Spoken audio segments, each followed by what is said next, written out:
Dia, senhores desembargadores, doutoras, desembargadora Sônia Amaral, desembargador Vicente. De- a hora legal, 9 horas, declaro aberto a 30ª sessão da terceira reunião. Pergunto aos ministros pares em relação à ata da sessão anterior.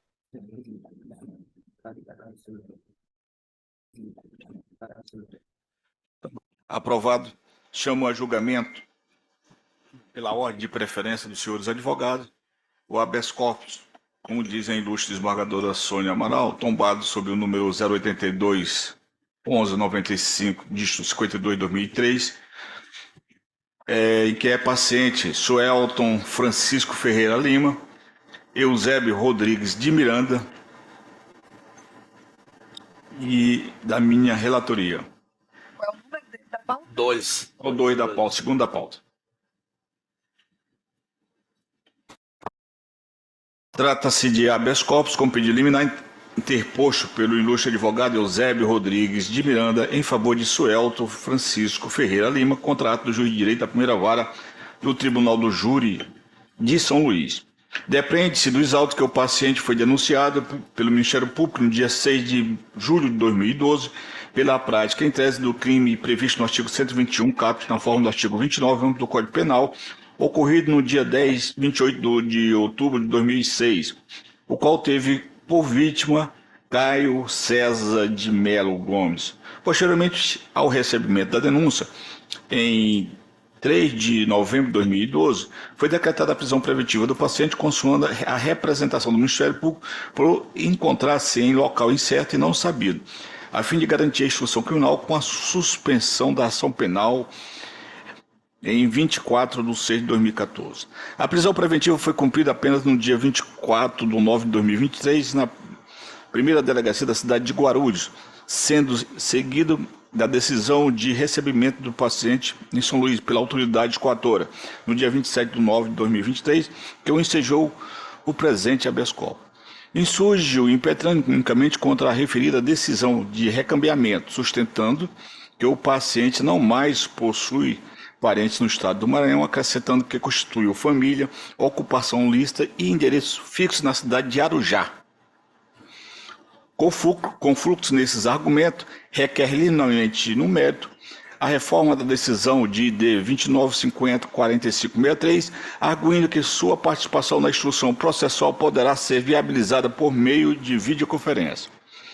Instruiu a peça de início com os documentos que entendeu pertinente. Concedida a medida liminar para que fosse suspenso o recambiamento do hora paciente para esse estado, com a dispensa do pedido de informação.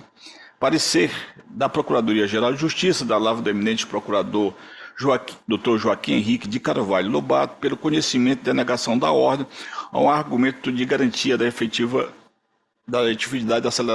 e celeridade processual. É o relatório. O senhor advogado?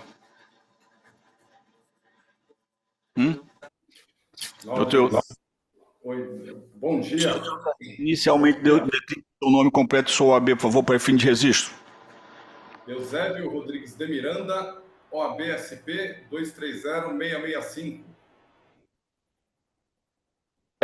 Sim, eu quero logo comunicar ao ilustre advogado que eu estou deferindo. Você vai querer fazer a sustentação oral? Está deferida a ordem de habeas corpus? Sim. Sim, excelência, muito obrigado. Não há necessidade, então, uma vez sendo deferida. Obrigado. E o doutor Joaquim Henrique de Carvalho Lobato, para aparecer? Manter o parecer, o Rede? Bom dia a todos. Doutor Sebastião Bonfim, doutor Vicente, eu não estou vendo qual é o terceiro hoje conosco. O advogado que teve agora, Vossa Excelência, já disse que concedeu a ordem. Eu vou adequar, porque eu entendo que, como foi eu mesmo que fiz o parecer, essa sua decisão é a mais coerente possível. Obrigado. Está adequando de banca. Então, senhores desembargadores, eu estou concedendo o habeas corpus porque esse crime ocorreu aqui em São Luís e o réu foi para São Paulo, lá arrumou um emprego, está trabalhando, constituiu família e tem endereço certo, tem junto aos autos comprovante de de emprego, residência fixa no estado de São Paulo, é casado, já tem 2 filhos, mora lá, então eu resolvi conceder. Não cometeu mais nenhum crime, dessa forma estou concedendo a ordem e agora, com um parecer da Procuradoria acompanhando o meu voto, adequado em banca. Como voto do desembargador Vicente? Meu bom dia, Vossa Excelência, desembargadora Sônia, doutor Joaquim, doutor Augusto Carlos, doutor Eusébio, secretário Durval. Senhor presidente, esse crime aconteceu em 2006, né? E a prisão, aliás, a denúncia já ocorreu 6 anos após, né? 6 anos após o crime. Em 2012. Eu acompanho Vossa Excelência. Desembargadora Sônia? Presidente, como eu disse, eu também acompanho Vossa Excelência, até porque a legislação e o bom senso recomenda que ele fique próximo da sua família, né? Porque ele está preso, né? Ele estava foragido. E nesse sentido eu acompanho integralmente Vossa Excelência. Obrigado, desembargadora Sônia. A Igreja Terceira Câmara, por unanimidade, e de acordo com o parecer do Ministério Público modificado em banca, concedeu a ordem de habeas corpus ao paciente Sueldo Francisco Ferreira de Lima. Doutor Eusébio, obrigado. Muito bom dia, ótima semana a todos. Segunda-feira que vem haverá o habeas corpus liberatório. Até semana que vem. Ótimo, obrigado. Quarto.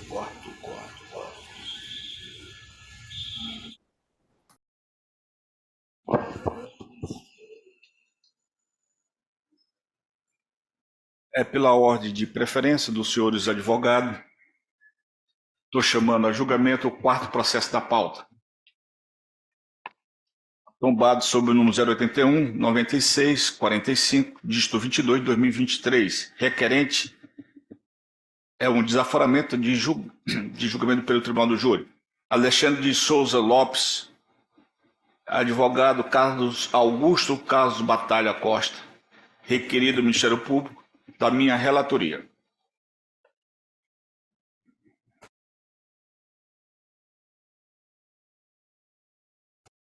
Senhores desembargadores, senhor procurador de justiça, senhor advogado, trata-se de pedido de desaforamento formulado por Alexandre de Souza Lopes e Cleito Souza Lopes, objetivando o desaforamento do julgamento do processo 000267, dígito 50/2011, em trâmite perante a segunda vara da comarca de Timon, na qual figura como réu pela prática em tese do crime capitulado no artigo 121, parágrafo 2º, inciso 1, 2, 1 e 3º e 4º do Código Penal, combinado com o artigo 201 do mesmo diploma legal. Compulsão dos autos do processo criminal originário verifica constar da denúncia que os requerentes teriam, em comunhão de desígnio, ministrado medicações de diazepam e carbamazepina diluídas em um copo de suco à vítima, pai dos réus, Antônio Carlos Lopes, que se encontrava alcoolizado para que adormecesse.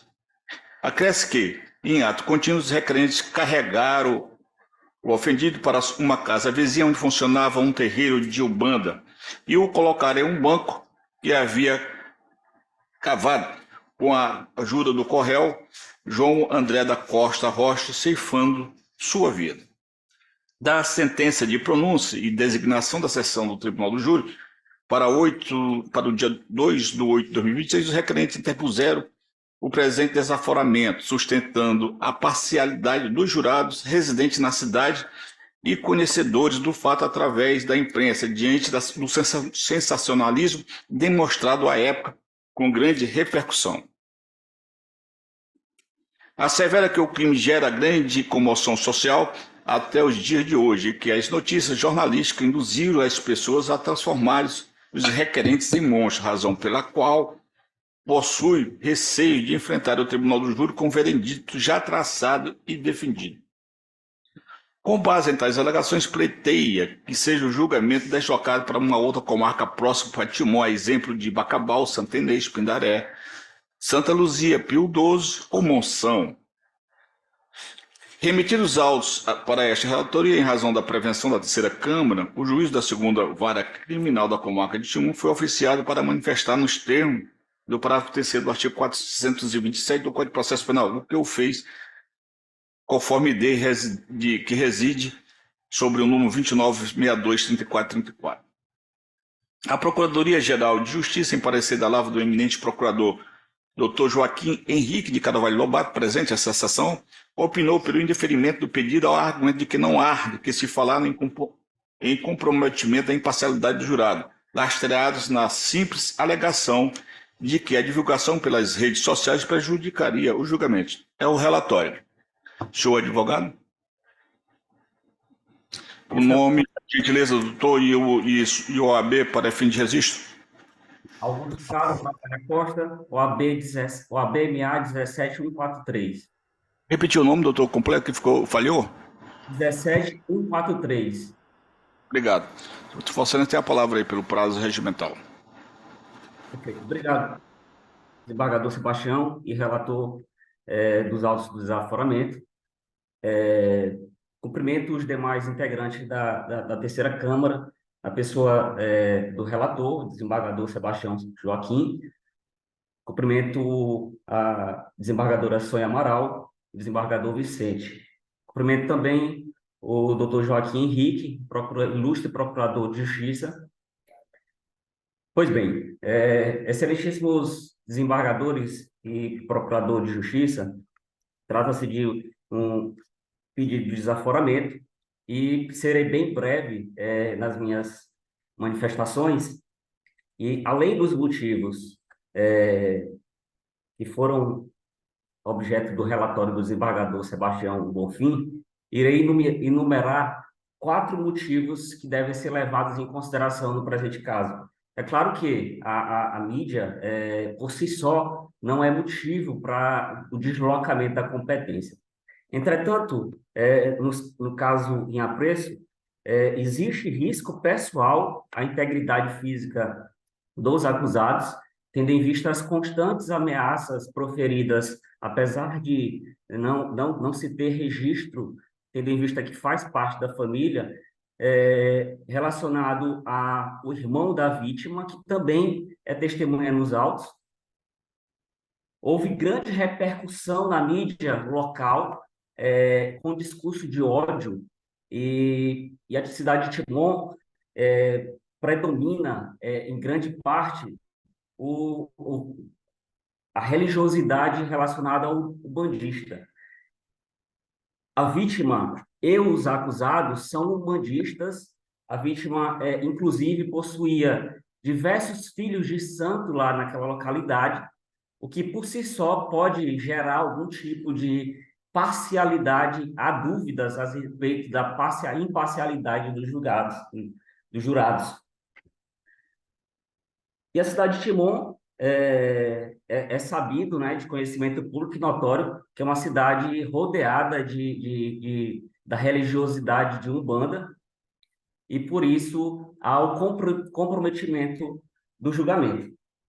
O acusado, Cleiton, também é mestre de Ogum, inclusive em matéria veiculada e juntada nos autos, realiza previsões, né, previsões religiosas na localidade, em Timon, inclusive no contexto de repercussões políticas locais, gerando, assim, inimizades em decorrência exclusivamente do trabalho religioso que é desenvolvido na comarca de Timon. Além disso, eminentes desembargadores e ilustre procurador de Justiça, os acusados, existe a possibilidade no sorteio dos jurados em decorrência da grande influência que o tio e testemunha dos autos, também por ser umbandista, ter em relação aos jurados. E por esse motivo, Excelências, de forma bem breve e sucinta, eu gostaria de pedir a Vossas Excelências que, apesar de não ser o único motivo relacionado à exposição da mídia, que Vossas Excelências modificassem a competência exclusivamente para esse ato, para que se tenha um julgamento mais justo possível e que os jurados, de fato, observem as provas e que não sejam influenciados pela mídia, pelas representatividades políticas, pelo irmão da vítima, que também é testemunha no processo, e que as questões religiosas não sejam predominantes no presente caso. Esta era a manifestação. Muito obrigado. Doutor Joaquim Lobato. Bom dia, senhor presidente, mais uma vez. Desculpe, doutora Sônia, que eu não tinha visto a senhora na tela, mas agora é um prazer revê-la. Bom dia, doutor Lobato. Doutor Bonfim, doutor Vicente, doutora Sônia, a gente vê na área penal cada situação diferente uma das outras. Aqui, doutor Sebastião Bonfim, são 2 filhos que mataram o pai. E todos, conforme o advogado falou, inclusive uma brilhante manifestação, são todos ligados à religião umbandista. Eu fico sempre pensando que tipo de religião nós estamos vivendo no Brasil, onde os pais não podem mais nem ter uma entendida, alguma coisa com os filhos, porque os filhos, apesar de que a gente sabe que se é tribunal de júri, essas alegações todas, doutor Sebastião Bonfim, doutora Sônia, doutor Vicente, vão ser lá no júri. E interessante também, foi em 2010, então nós já temos aí 13 anos. E, pelo meu parecer que eu verifiquei agora, está marcado, doutora Sônia, o júri para o dia 13 de dezembro, daqui a um mês. Bom, eu imagino que se eles estão presos recentemente e está faltando só um mês, é mais importante continuarem presos, claro, e também essa questão de desaforamento, que é o pedido, eu entendo, já coloquei no parecer, não ser cabível, doutora Sônia, pelo seguinte: Timon é praticamente um bairro de Teresina, doutor Sebastião Bonfim. Deve ser hoje uma segunda ou terceira cidade do Maranhão mais populosa. Eu acho que deve estar, por exemplo, a Imperatriz ou vice-versa. Deve ter uns 200 mil habitantes. A questão midiática que o advogado falou, infelizmente ou felizmente, todos nós estamos sofrendo isso. O mundo todo sabe hoje o que acontece, justamente por conta das redes sociais. Então, eu reitero integralmente meu próprio parecer para que os réus sejam julgados lá pelos seus pares, na comarca de Timon. É o parecer. Obrigado. Obrigado, doutor Lobato, senhor advogado, senhor desembargadora Sônia Amaral, senhor desembargador Vicente. Presentes requisitos de admissibilidade, conheço do pedido de desaforamento. Conforme exposto no relatório, os requerentes pleiteiam o desaforamento da sessão do Tribunal do Júri com base na dúvida quanto à imparcialidade dos jurados. Consoante previsão legal, o desaforamento configura a hipótese excepcional de deslocamento da competência territorial de uma comarca para outra na mesma região, desde que preenchidos os critérios legais, quais sejam manutenção da ordem pública, dúvida sobre a imparcialidade do júri, risco à segurança pessoal do acusado ou a demora para o julgamento em plenário sem culpa da defesa. E aqui cito o dispositivo legal em relação a isso. Pois bem, da análise dos autos, entendo que não restou evidenciada a ocorrência dos requisitos legais que autorizam a medida postulada por ausência de demonstração dos elementos concretos aptos a comprometer a imparcialidade dos jurados, cingindo-se às meras suposições. Ora, a ampla repercussão nos noticiários locais e inclusive nacionais é critério lógico diante da brutalidade e crueldade do crime em questão, suposta injeção de medicamento na vítima, pai dos requerentes, e posterior ocultação do cadáver, sendo, nos tempos atuais, impossível conter a influência da mídia em casos como esse. Nesse sentido, a jurisprudência do Superior Tribunal de Justiça, de que a mera presunção da parcialidade dos jurados em razão de divulgação dos fatos e da opinião da mídia é insuficiente para o deferimento da medida excepcional do desaforamento da competência. E assim foi decidido no STJ, HC 492964, de relatoria do ministro Ribeiro Dantas, julgado em 3/3/2020, pela 5ª turma, publicação no Diário Oficial no dia 23/10/2020. De igual modo, já decidiu essa Corte em casos similares entendendo que a mera difusão em redes sociais não é argumento capaz de justificar o deslocamento da competência do julgamento, até mesmo porque o seu alcance também poderia interferir jurados em comarcas vizinhas. É o que se extrai da emenda a seguir colacionada. E aqui junto mais uma jurisprudência do desembargador Francisco Ronaldo Maciel, segundo a Câmara Criminal, do dia 29 de setembro deste ano.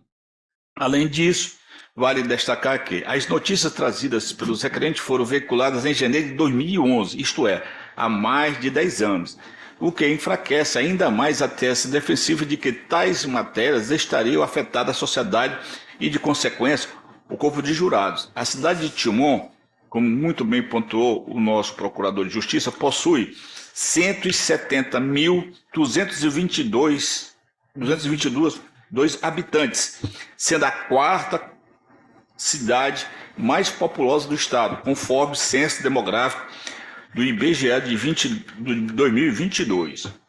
E o que também debilita o argumento dos requerentes de tratar-se de uma cidade pequena e de risco de imparcialidade dos jurados. Ademais, o magistrado Acó, ao prestar informações, não se manifestou favorável ao pedido de desaforamento, merecendo ênfase às circunstâncias, visto que ele, estando mais próximo dos fatos que permeiam o caso, no caso e o processo, é quem tem maior capacidade para mensurar a necessidade, ou seja, de afastar a competência para o julgamento do feito. Ante ao exposto e em acordo com o parecer da Procuradoria-Geral de Justiça, indefiro o pedido de desaforamento nos termos da fundamentação sul. É como voto do desembargador Vicente? Excelentíssimo, é uma questão de ordem. Só uma questão de ordem, doutor. Qual seria a questão de ordem? O juiz, o acor de primeiro grau, ele não se manifestou contrário quanto ao pedido. Vossa Excelência se referenciou a ele nesse sentido. As informações estão nos autos, doutor. Então, doutor, sim, já respondi a pergunta de Vossa Excelência. Pois não, doutor desembargador Vicente? Pois não, senhor presidente, em que pese o brilhantismo da sustentação oral do eminente advogado Augusto Carlos, eu não fiquei convencido quanto à necessidade de se fazer o desaforamento deste julgamento. Por isso eu acompanho Vossa Excelência. Desembargadora Sônia Amaral? Doutor Augusto Carlos, eu entendo que mesmo se o juiz de base tivesse manifestado no sentido do desaforamento, isso não influencia em nada a decisão. Isso não tem relação com a decisão. Nós não estamos vinculados à decisão do juiz Acó. De sorte que me parece mais recomendável manter na comarca de Timon, até porque a regra, o júri tem um propósito de se realizar na comarca. Ele é dissuasório. Ele é uma demonstração de que a justiça, em caso de maior relevância, que é a vida, ela se faz presente e ela dá uma resposta. E essa resposta tem de ser dada, na maioria das vezes, como regra, no local onde o fato aconteceu. Por isso eu acompanho o relator. Obrigado, desembargador Sônia. Obrigado, senhor advogado. Obrigado, doutor desembargador Vicente, doutor Lobato.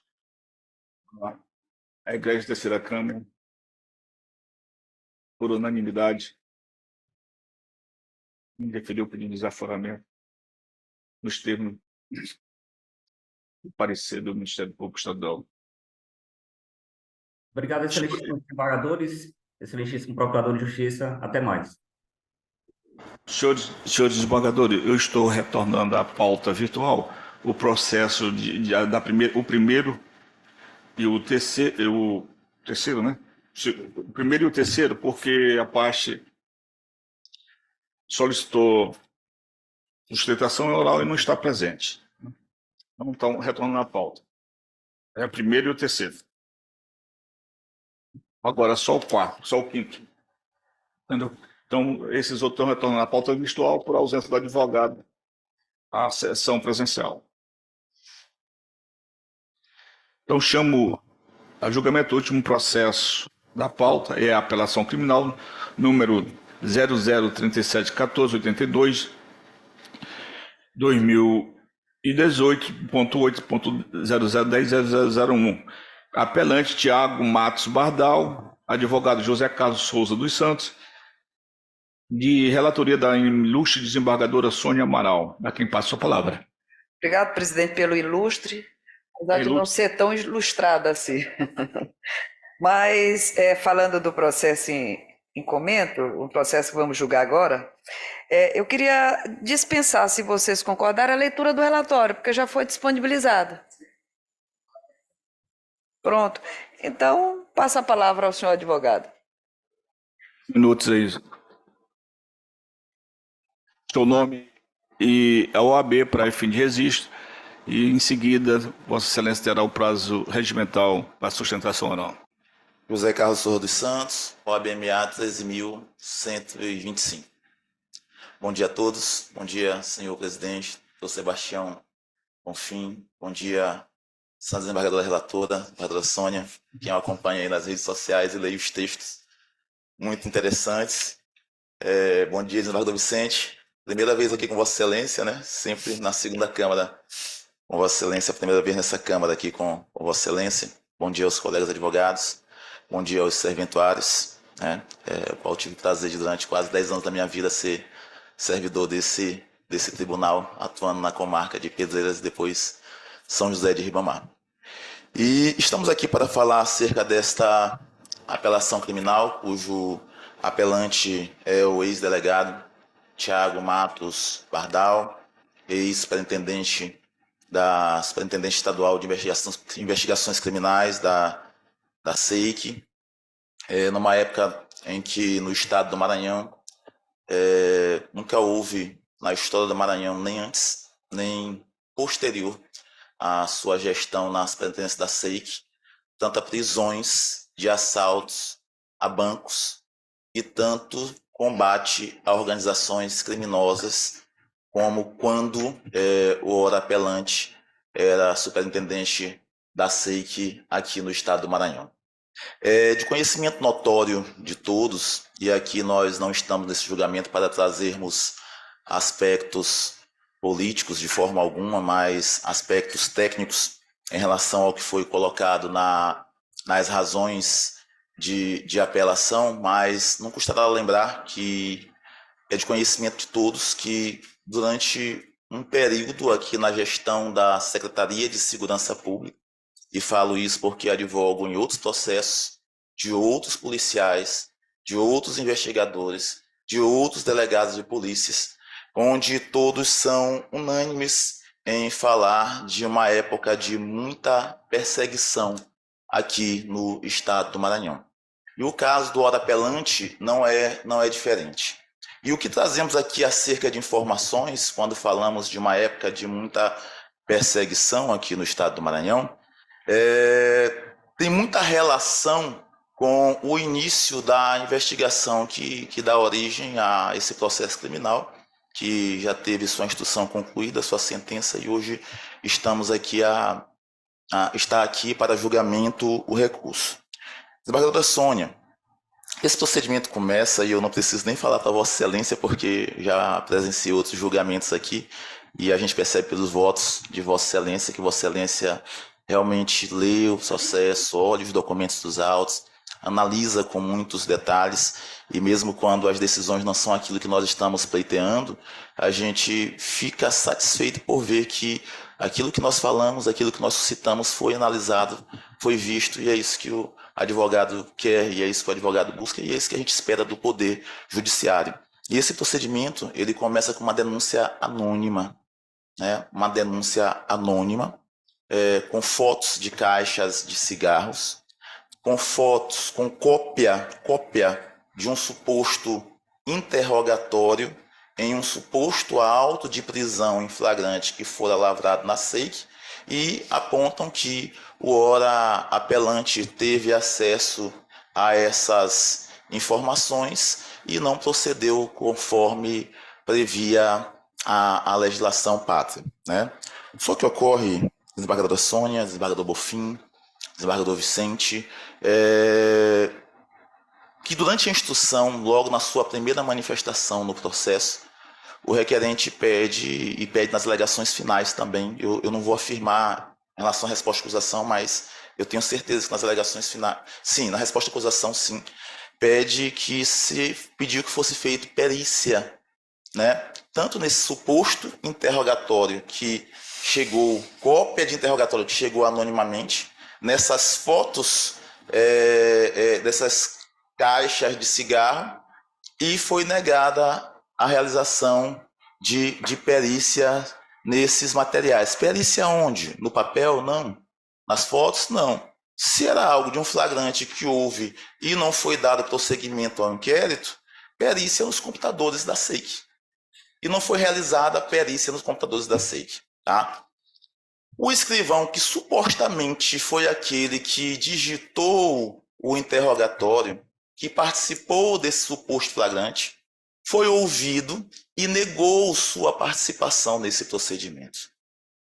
A suposta vítima que participou desse flagrante, ela é ouvida também e não faz menção a esse procedimento.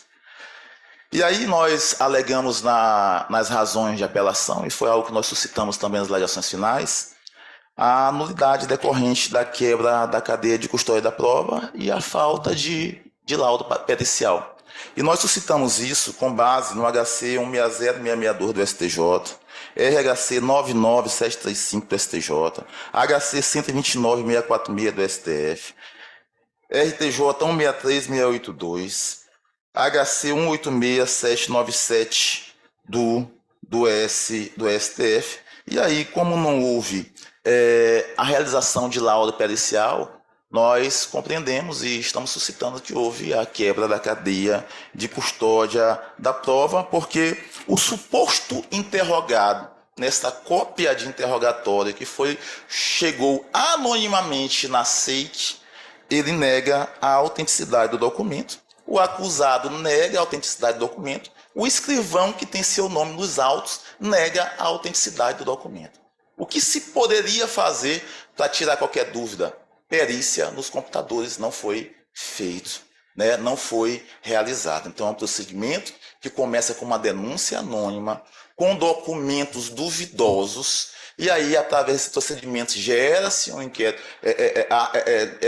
tem-se a portaria do inquérito policial, começam as investigações, e através desse inquérito nós vemos que vem uma ação penal.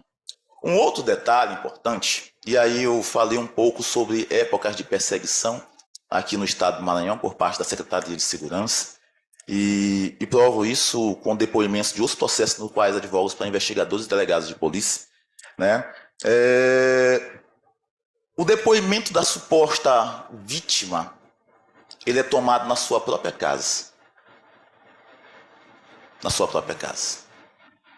E há informações nos autos dando conta de que delegados da Superintendência Estadual de Combate à Corrupção vão na casa da suposta vítima, tomam o depoimento dele, vão a uma lan house, imprimem o depoimento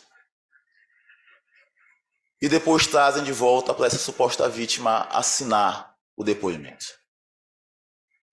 E a importância de testemunhas de um procedimento, de partes de um procedimento serem ouvidas em juízo, e a importância de nós não considerarmos o devido processo legal e as garantias que a Constituição dão àqueles que são acusados em processo penal, em processo administrativo, seja em que processo, garantido contraditório para a defesa, e acompanhamento de defesa técnica, acompanhamento de advogado, restam claro a necessidade disso e a obrigatoriedade disso quando nós olhamos para esses autos.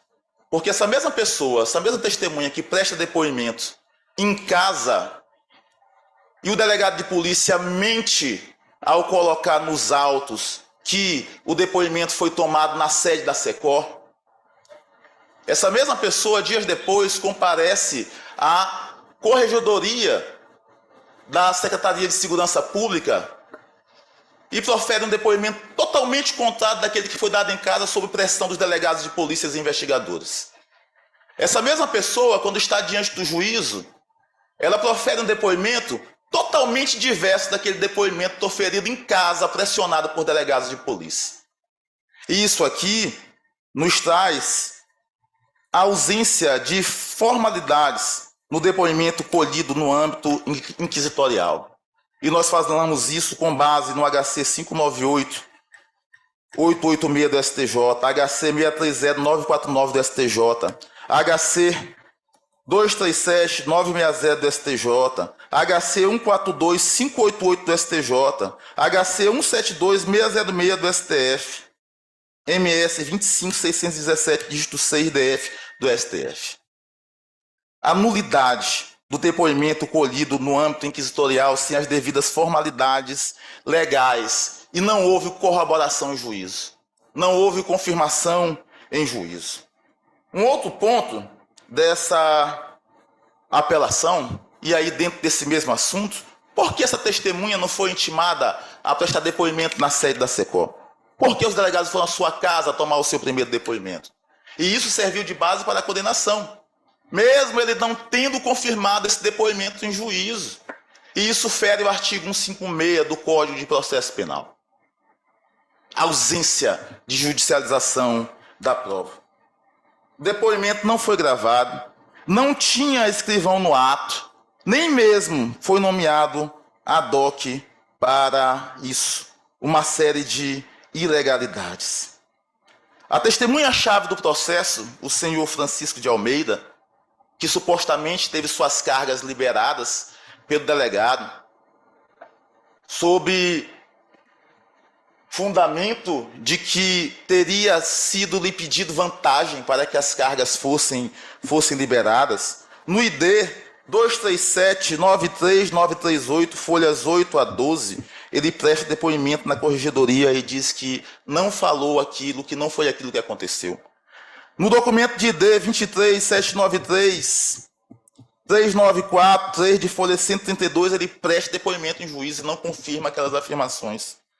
E a sentença condena, na sentença condenatória contra o acusado, é fundamentada com base nisso.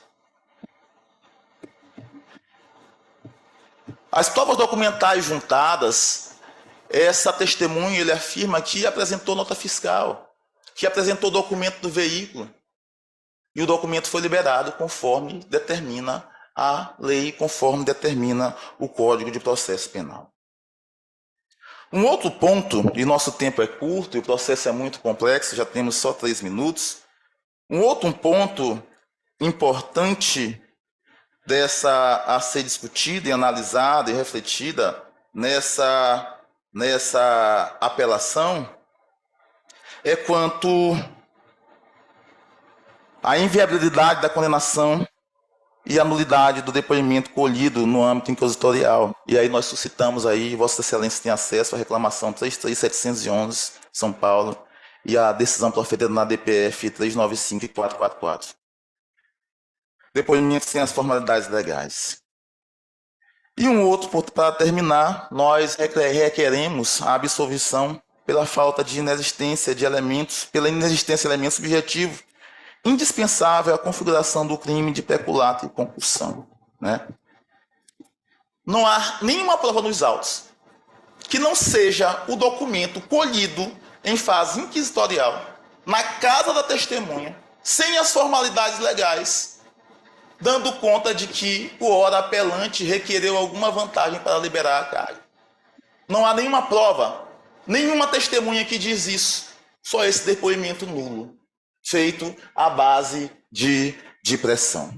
E, por fim, desembargadora Sônia, desembargador Bonfim, desembargador Vicente, excelentíssimo senhor procurador, perdão, falei com Vossa Excelência, sempre muito simpático nas sessões do júri.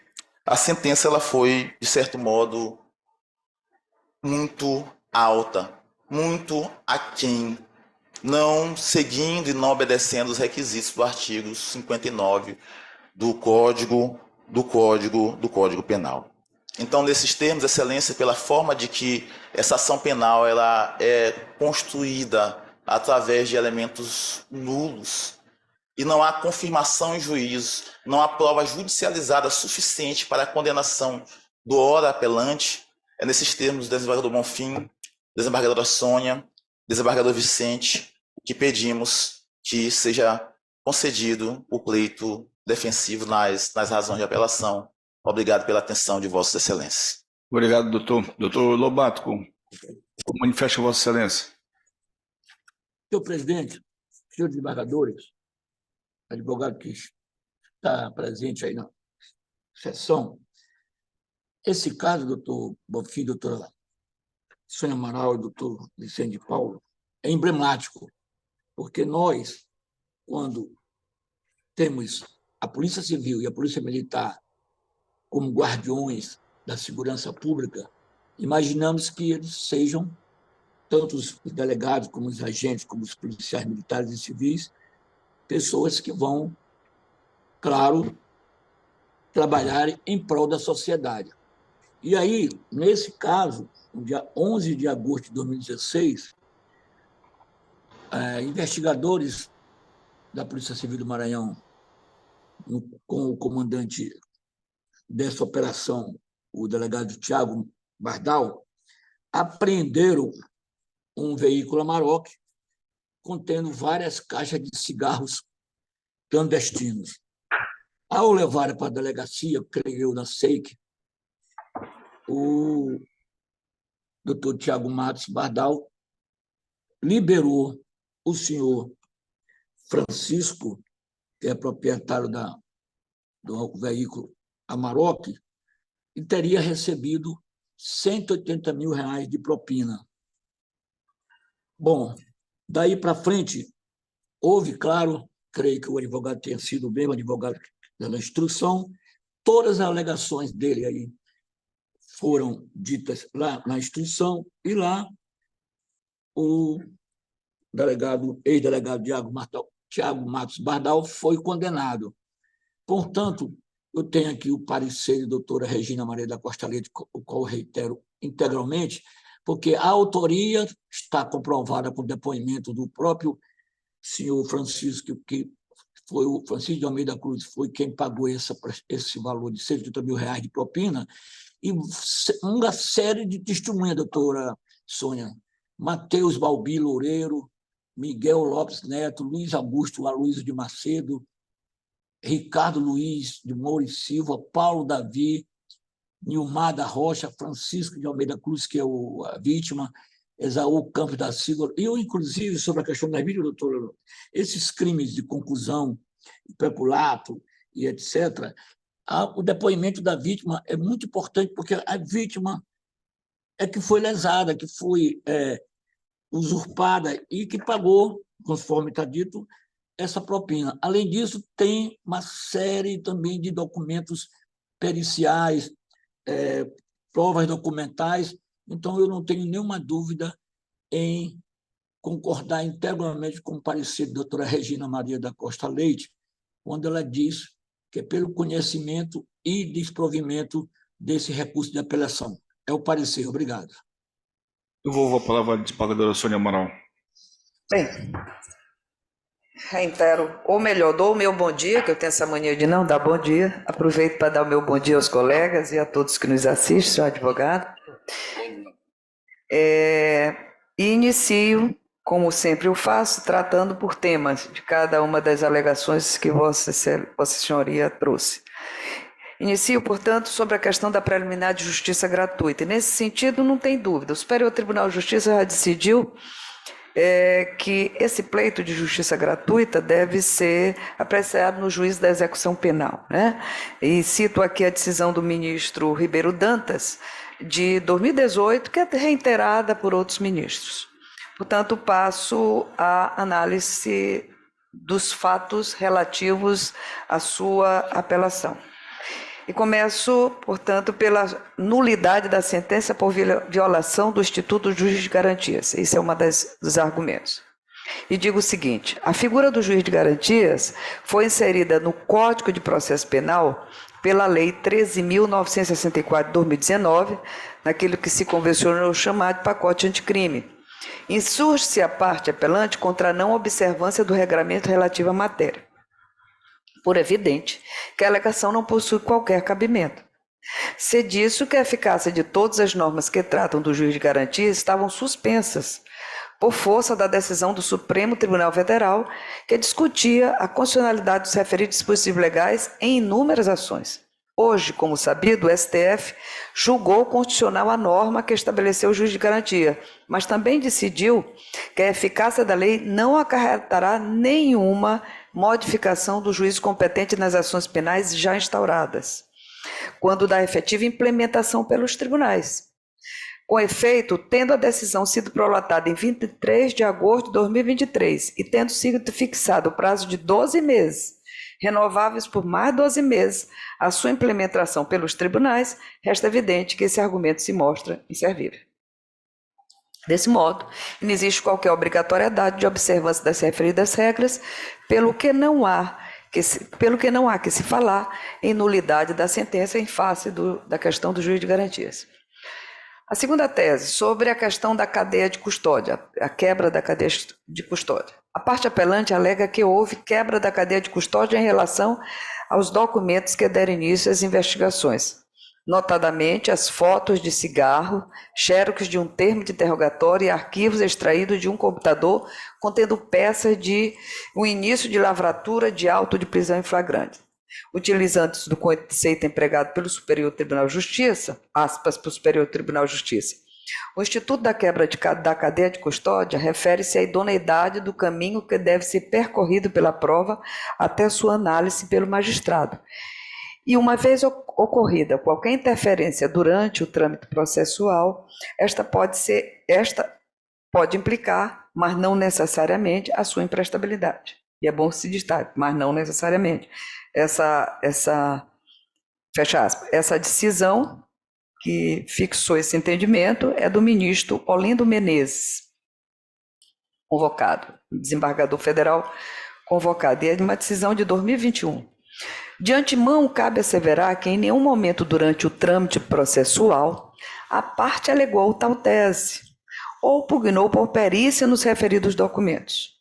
Nesse sentido, é relevante pontuar também que, para se acolher a tese de quebra de cadeia de custódia, é imprescindível a comprovação pela defesa da adulteração no iter probatório, o que definitivamente não ocorreu no caso dos autos, notadamente porque tal resignação da defesa somente ocorreu nas alegações finais, após finalizada a instrução. Outro sim, ainda que se cogitasse a imprestabilidade de tais provas, isso não macularia as demais produzidas e tampouco a sentença. Isso porque os documentos impugnados pela parte apelante, foto das caixas de cigarro, xerox de um interrogatório e peças iniciais de um auto de flagrante, servirão apenas para dar início às investigações e não constituem o pilar probatório que sustenta a condenação. Tem-se na espécie que, após a descoberta de tais documentos, a autoridade policial passou a apurar o caso, relacionando os fatos com outras investigações já em andamento, acerca das condutas criminosas do réu Tiago Bardal. E aqui faço um registro. Eu já tive um outro processo referente a outra carga, essa carga de cigarro de Viana, do qual mantivemos a condenação. E é nesse sentido que se vale também a autoridade policial desses outros processos para dar curso a essa outra investigação. A partir daí foram produzidas inúmeras provas independentes que permitem a conclusão segura acerca da materialidade e autoria dos delitos praticados pelo apelante, conforme se verá adiante. Desta arte, não há que se falar em nulidade de sentença pela quebra da cadeia de custódia, seja pela ausência de comprovação de adulteração no caminho da prova ou pela desnecessidade de tais elementos para o convencimento do magistrado. E aqui passo para o terceiro tópico, sobre a insuficiência de provas para sustentar a condenação. Portanto, análise da materialidade e da autoria. Após análise minuciosa dos autos, constato que as provas neles existentes, tanto as trazidas no inquérito quanto as produzidas durante a instrução criminal, revelam-se mais que o suficiente para ensejar a condenação do réu pelo crime de peculato. Todavia, no tocante ao crime de concussão, compreendo que as provas se revelam deficitárias, conforme abordarei a seguir. Cumpre destacar desde logo que os elementos de prova são analisados em conjunto, nunca isoladamente, de modo que, ainda que uma prova específica por si só não seja suficiente para permitir a certeza de um fato, sua combinação com as demais, desde que entre elas haja coerência e harmonia, pode suprir eventuais fragilidades. Pois bem, as teses de defesa do afelante quanto ao mérito se sustentam essencialmente em 2 pontos. Primeiro ponto, a invalidade do depoimento em sede inquisitorial da testemunha e vítima Francisco de Almeida Cruz, pois eivado de inúmeras ilegalidades e posteriormente retratado em juízo. Segundo, a ausência de apropriação da mercadoria apreendida por foram devidamente restituída ao senhor Francisco de Almeida Cruz, após pedido instruído com nota fiscal legítima. Com base nessas alegações, pretende o réu afastar a ocorrência das condutas delituosas assim imputadas. A pretensão do réu possui, em parte, respaldo. Vejamos. De fato, considerando todas as peculiaridades do caso, notadamente a retratação em juízo desta testemunha, aquela, senhor Francisco, a palavra do senhor Francisco de Almeida Cruz tem pouca valia probatória na espécie. Friso, contudo, que as supostas irregularidades apontadas pela defesa, tais como o fato de haver contradições e erros materiais no termo de depoimento, erro na indicação do local de depoimento, ausência de escrivão, etc., não afetam de maneira alguma a legalidade da primeira oitiva de Francisco Almeida. Tampouco há quaisquer indícios de que ele tenha sido coagido pelos policiais a prestar aquelas informações. Em suma, não considero o depoimento da testemunha inválido e muito menos ilícito, de modo que não há que se cogitar em ilicitude por derivação das demais provas coletadas. Entretanto, entendo que este depoimento perde sua força probante com a posterior retratação da testemunha em juízo. Verifica-se que, em audiência de instrução e julgamento, o senhor Francisco de Almeida alterou completamente a sua versão. Disse que a mercadoria era lícita, que apresentou pedido de restituição, instruído com nota fiscal, e que os cigarros lhes foram devidamente restituídos sem qualquer exigência indevida por parte do réu Tiago Bardal. A fragilidade da palavra desta testemunha decorre do fato de que, diante da mudança de versão, não é possível concluir com segurança qual das versões é real. Consoante já fundamentei, desconsidero completamente a tese de que a testemunha tenha sido coagida pelos policiais na primeira oitiva. Não há qualquer prova nesse sentido. Assim, conclui-se inevitavelmente que a testemunha mentiu em alguns depoimentos, talvez até em ambos. Pode ter mentido na primeira oportunidade a fim de incriminar o réu, já que supostamente também teria praticado delitos, ou pode ter mentido no segundo depoimento em juízo, a fim de proteger o delegado, Tiago Bardal, com medo de represália.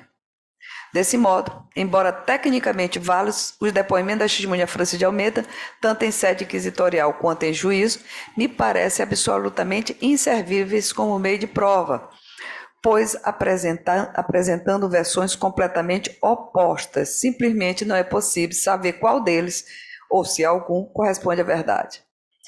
Isto, contudo, em nada obsta a configuração da materialidade e autoria do crime de peculato, vez que a prova desta conduta, qual seja a apropriação ilegal da mercadoria apreendida, pode ser facilmente extraída dos demais elementos constantes dos autos. Fundamento.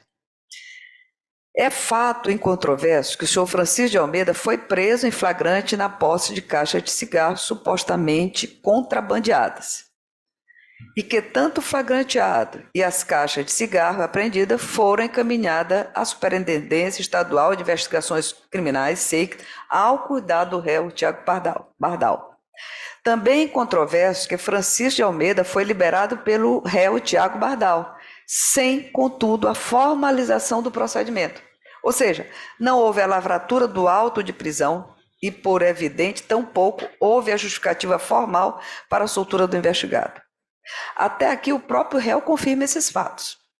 A partir daí, em nenhum momento a defesa fornece justificativa idônea para o delegado Bardal deixar de dar seguimento à apuração ou formalizar o procedimento.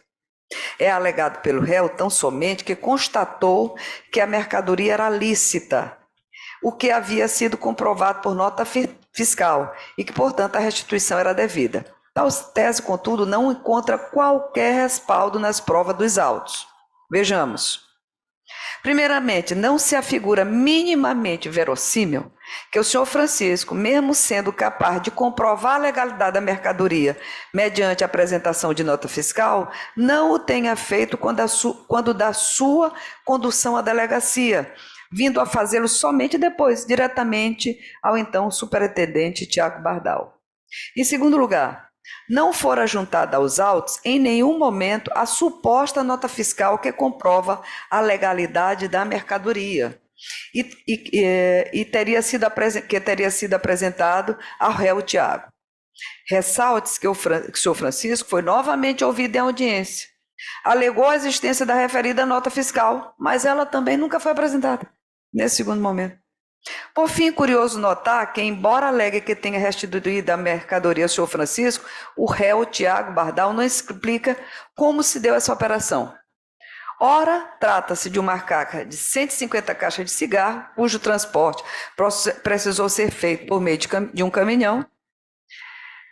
Ora, desculpa, li errado. Ora, trata-se de uma carga de 150 caixas de cigarro, cujo transporte precisou ser feito por meio de caminhão.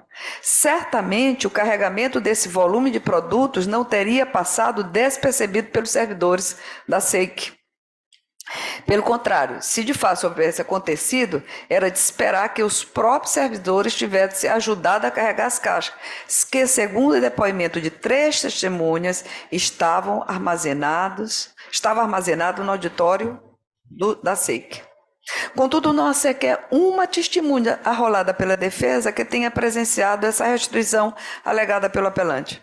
Não consta nos autos nem mesmo um auto de restituição atestando a entrega da mercadoria. Ainda que se cogitasse verdadeira a versão apresentada pela defesa, isso não justifica a ausência de um procedimento formal para a restituição da mercadoria e liberação da pessoa presa em flagrante.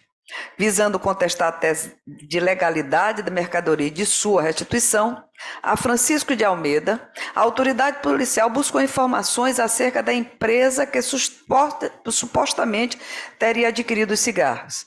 Ela está inscrita no CNPJ com o nome de FDA Cruz Horizonte Representações e tem como endereço a Casa dos Pais de Francisco, onde não há qualquer representação comercial. Após o levantamento junto à Secretaria de Fazenda do Estado do Maranhão, não foi encontrado nenhum registro de compra ou venda no período relativo aos fatos, demonstrando de forma cabal que é impossível que qualquer nota fiscal tenha sido apresentada ao réu Tiago Bardal. Em síntese, tal documento simplesmente não existe. Ainda sobre o episódio da prisão e condução de Francisco Almeida e a apreensão das mercadorias, Tiago Bardal diz em seu interrogatório que, ao conversar com o conduzido, este teria lhe falado sobre a legalidade das mercadorias, razão pela qual Tiago o levou até o escrivão Marco Aurélio Souza da Silva, que trabalhava na SEIC, e pediu que ele checasse a veracidade de tais informações, o que teria sido confirmado por tal servidor. Contudo, tal afirmação é contradita pelo próprio senhor Marco Aurélio, que, ouvido na condição de testemunha, apresentou versão completamente distinta. Por outro lado, tal como perfeitamente exposto na sentença, são robustas as provas da materialidade e autoria do crime de peculado imputado ao réu. Os depoimentos dos agentes policiais ouvidos, tanto em sede inquisitorial quanto em juízo, relatam que a operação de apreensão da carga decorreu de informação do próprio réu, que ficou responsável tanto pela autuação do flagrante quanto pela destinação da mercadoria. Pelos referidos depoimentos, se extrai também que o réu deliberadamente deixou de instaurar inquérito policial ou qualquer outro procedimento em relação aos fatos e que a carga apreendida por ele recebida desapareceu das dependências da SEIC. O delegado Lúcio Rogério Nascimento dos Reis narrou, e aqui consta o ID, que no dia da operação da apreensão dos cigarros estava em missão no interior do estado, e que por isso designou os investigadores Mateus, Esaú e Davi para acompanharem a diligência. Disse que após retornar a São Luís, questionou ao réu acerca do resultado da operação. acerca do resultado da operação, ao que este respondeu que o preso havia sido interrogado e liberado por não haver elementos para sua autuação em flagrante e que a mercadoria havia sido encaminhada à Receita Federal. A testemunha relata que chegou a pedir Tiago o termo de interrogatório e o ofício de encaminhamento da carga, mas o réu não os forneceu. Nota-se aqui também a contradição na versão do réu. A testemunha dissera que a carga havia sido encaminhada à Receita Federal, já em sua defesa, aduz que a mercadoria fora restituída ao seu legítimo proprietário, após comprovação da licitude. Já os investigadores Malteus Balbi Loureiro Cruz, Esaú Campos, Silvio Paulo da Silva Coimbra afirmaram, e aqui também cito os ideias, que participaram da apreensão da carga de cigarros e da prisão de Francisco Almeida, condutor do veículo, e que a mercadoria foi encaminhada em um caminhão baú a Seik, onde ficou armazenado no auditório. Disseram as testemunhas que chegaram a ficar no local aguardando para prestarem seus depoimentos e conduzirem o preso ao presídio após a lavratura do auto. Contudo, isso nunca ocorreu. Todas as testemunhas policiais acima citadas foram ouvidas novamente juíza, onde confirmaram integralmente e sem contradições as versões prestadas durante a fase inquisitorial. Por tudo exposto, conclui-se que as inúmeras provas produzidas pela acusação não deixaram margens para dúvidas. O réu recebeu as caixas de cigarro apreendidas, que ficaram armazenadas na SEC sob seus cuidados, e algum dia depois se apropriou da carga, dando a ela destinação desconhecida. Outro sim, o réu recebeu o indivíduo que conduzia a carga ilegal, preso em flagrante, e o liberou sem qualquer justificativa e sem formalizar o procedimento. É evidente, portanto, que o réu, na condição de superintendente da SEIC, desviou em proveito próprio ou alheio bem imóvel que estava em sua posse, em razão de seu cargo, configurando assim o crime de peculato. Oportuno pontuar que o ora apelante também responde a diversas outras ações penais por uma miríade de crimes, dentre os quais contrabando e integrar organização criminosa.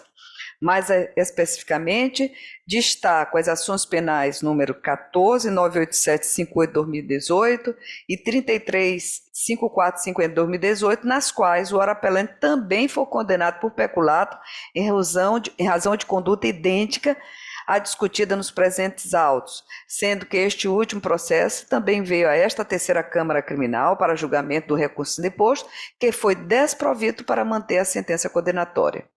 Por outro lado, em relação especificamente ao crime de concussão, verifico que não há substrato para a condenação do réu, e nesse ponto é preciso retornar ao que explanei acerca do depoimento do senhor Francisco Almeida.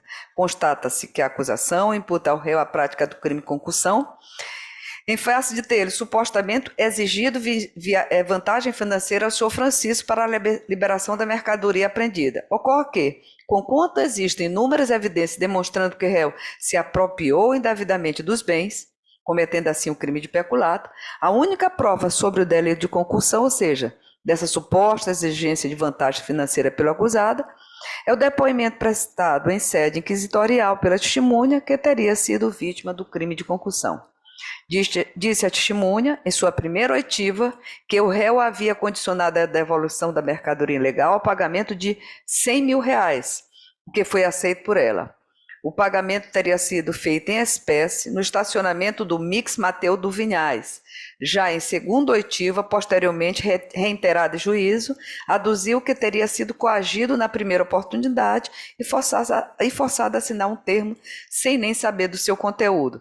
Afirmou que, em verdade, teria sido liberado pelo réu Tiago Bardal porque se comprometer a apresentar nota fiscal relativa à carga de cigarro, o que efetivamente fez no dia seguinte, e, como já disse, não há prova nenhuma nesse sentido.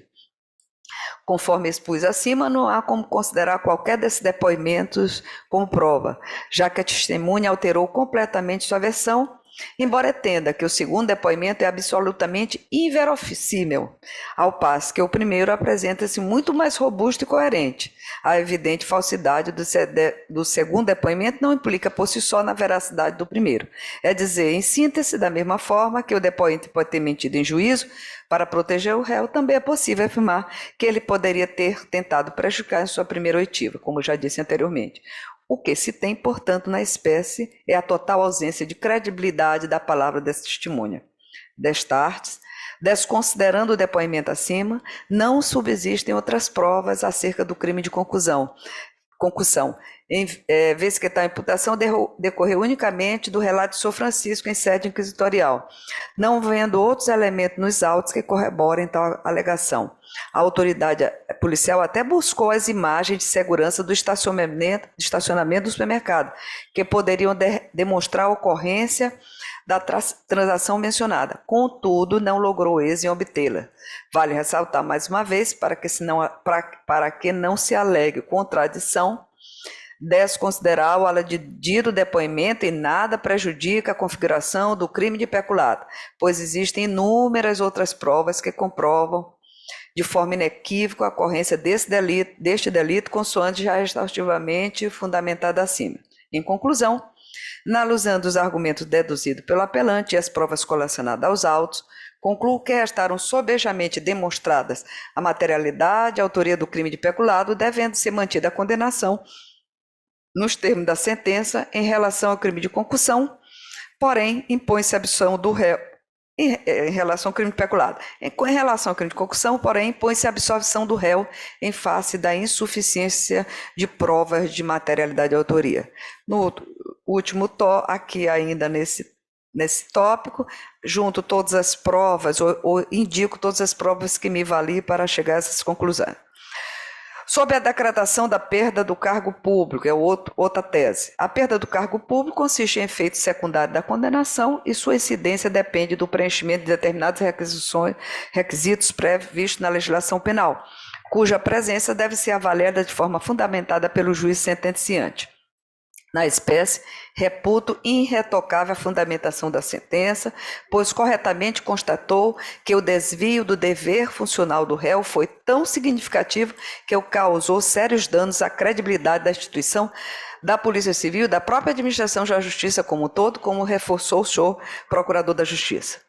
Conforme, inclusive, já ponderado nos entes anteriores, o réu também investigado e processado por outros crimes que supostamente cometeu, também se utilizando de sua posição enquanto superintendente da Polícia Civil do Maranhão, que evidencia ainda mais a necessidade de decretar a perda do cargo público.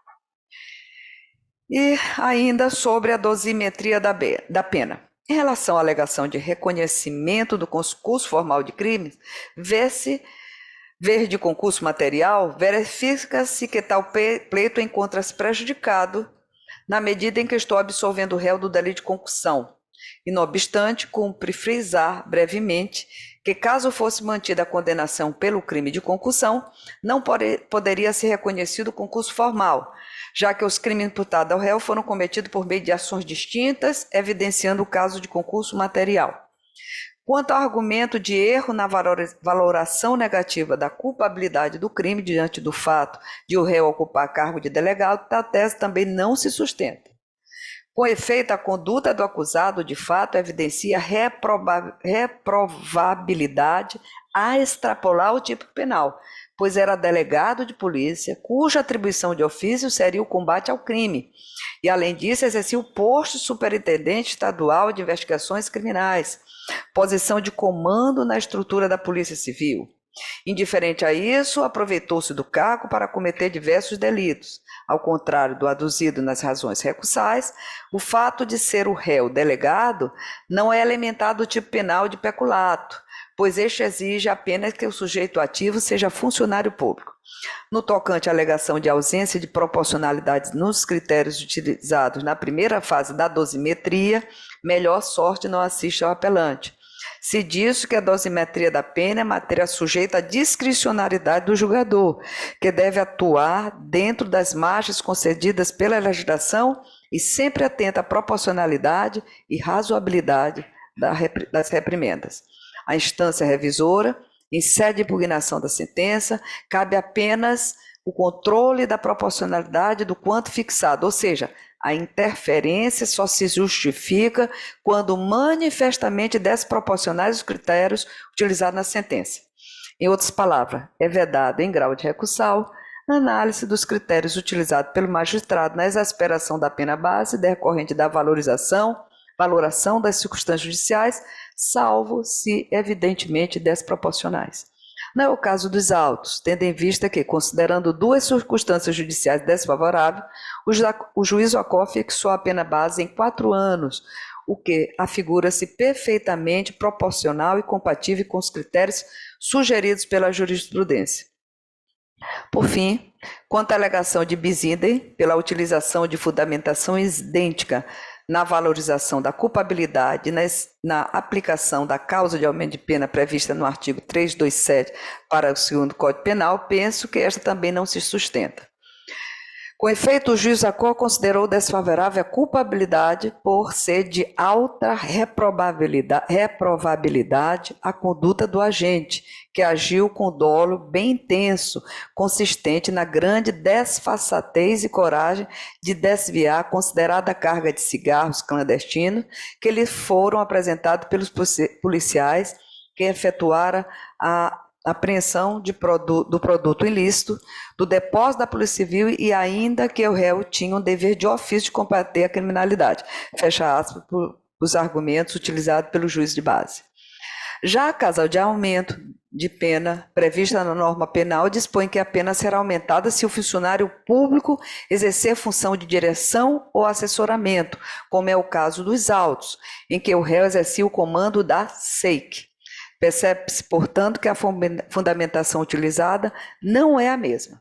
A reprovabilidade exacerbada da conduta decorre dos termos da sentença pelo fato de o réu agido com demasiada ousadia e por confrontar diretamente os próprios deveres que assumira de combater a criminalidade. Já a causa de aumento da pena decorre do simples fato de ocupar posição de direção, o que não se confunde com a fundamentação invocada para valorar negativamente a culpabilidade.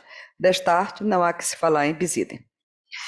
E depois disso, já tendo respondido, penso eu, a todas as teses aventadas por Vossa Senhoria, passo a, e aqui não vou lê-las, passo a dedicar atenção especial à legislação aplicável à espécie, a doutrina e a jurisprudência, que também entendo ser aplicável à questão trazida a julgamento, concluindo pelo conhecimento do recurso e, no mérito, dando-lhe parcial provimento apenas para absolver o réu Tiago Matos Bardal do crime previsto no artigo 316 do Código Penal, no caso concussão, com a respectiva redução da pena privativa de liberdade, que fica fixada em 5 anos e 4 meses de reclusão e 26 dias multa, mantidas as demais determinações da sentença.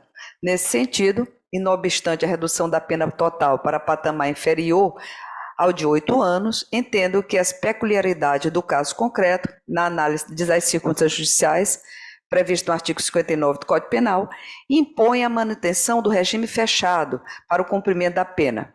Consoante fundamentado na sentença, o réu agiu com a culpabilidade exacerbada e as circunstâncias e consequências do crime também lhe são desfavoráveis. Desse modo, nos termos do artigo 33, parágrafo 3º do Código Penal, mantém o regime fechado. É com o voto, senhor presidente.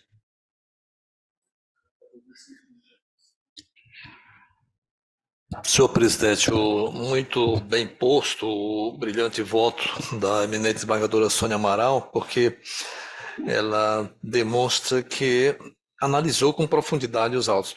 Mas, mesmo assim, eu gostaria de ter vista dos autos, senhor presidente. Tá bom, eu vou aguardar o voto de vista de Vossa Excelência. E proclamo aí que suspende o julgamento, diante que seja o último processo da pauta. Declaro encerrada a nossa sessão de hoje.